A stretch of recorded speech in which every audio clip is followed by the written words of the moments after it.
EPFO 3.0 என்பது EPF கணக்கு வைத்திருப்பவர்களுக்கு சேவைகளை விரைவாகவும் எளிதாகவும் மாற்றி செயல்முறைகளை மேம்படுத்த வடிவமைக்கப்பட்ட ஒரு புதிய டிஜிட்டல் தளமாகும். இது மேம்படுத்தப்பட்ட ஐடி அமைப்புகளால் ஆதரிக்கப்படுகிறது. பயனர்கள் பிஎஃப் நிதியை திரும்ப பெறுதல் அல்லது கணக்கு விவரங்களை புதுப்பித்தல் போன்ற முக்கியமான பணிகளை செய்ய இது அனுமதிக்கும்.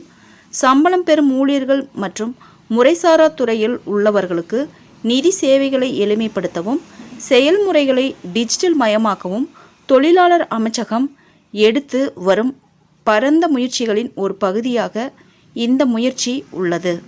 யூபிஐ மற்றும் ஏடிஎம் மூலம் பணம் எடுக்கும் செயல்முறை பற்றிய முழு விவரங்கள் இன்னும் வெளியிடவில்லை.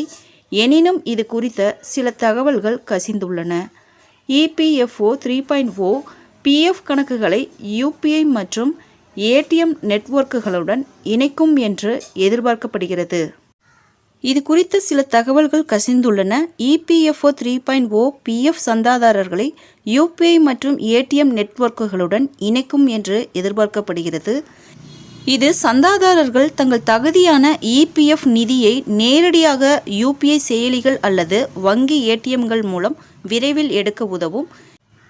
பின் அல்லது ஆதார் சரிபார்ப்பு போன்ற பாதுகாப்பான முறைகளை பயன்படுத்தி பணம் எடுக்க அனுமதிக்கப்படும் என கூறப்படுகின்றது. இபிஎஃப் சந்தாதாரர்களின் பணத்திற்கு முழு பாதுகாப்பை அளிக்க தேவையான அனைத்து நடவடிக்கைகளும் எடுக்கப்படும் என தெரிவிக்கப்பட்டுள்ளது.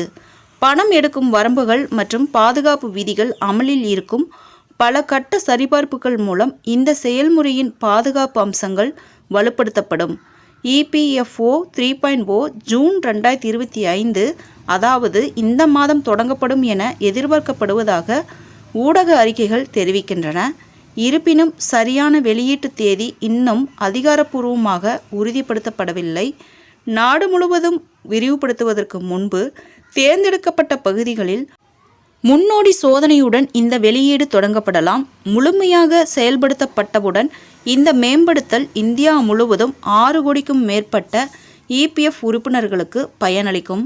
ஜனவரி 1, 2025 முதல் ஊழியர் ஓய்வூதிய திட்டம் 1995 கீழ் ஓய்வூதியம் பெறுபவர்கள் இந்தியா முழுவதும் உள்ள எந்த வங்கி கிளையிலிருந்தும் தங்கள் ஓய்வூதியத்தை பெறும் வசதி அறிமுகம் செய்யப்பட்டது. அதாவது இபிஎஸ் ஓய்வூதியதாரர்கள் ஒரு குறிப்பிட்ட கிளையுடன் பிணைக்கப்பட மாட்டார்கள். அவர்களுக்கு எந்த வங்கியிலிருந்தும் வேண்டுமானாலும் எந்த கிளையில் வேண்டுமானாலும் ஓய்வூதியத்தை எடுக்கும் வசதி அறிமுகம் செய்யப்பட்டது. இது ஓய்வூதியதாரர்களுக்கு மிகப்பெரிய நன்மையாக அமைந்தது. மேலும் இது செயல்முறையை மிகவும் நெகிழ்வானதாகவும் வசதியாகவும் மேம்படுத்தியது. நண்பர்களே, இபிஎஃப்ஓ செய்திகளை உடனுக்குடன் தெரிந்து கொள்ள என்னுடைய ஜெனிடா சாஃப்ட் சேனலை சப்ஸ்கிரைப் பண்ணுங்கள். நன்றி, வணக்கம்.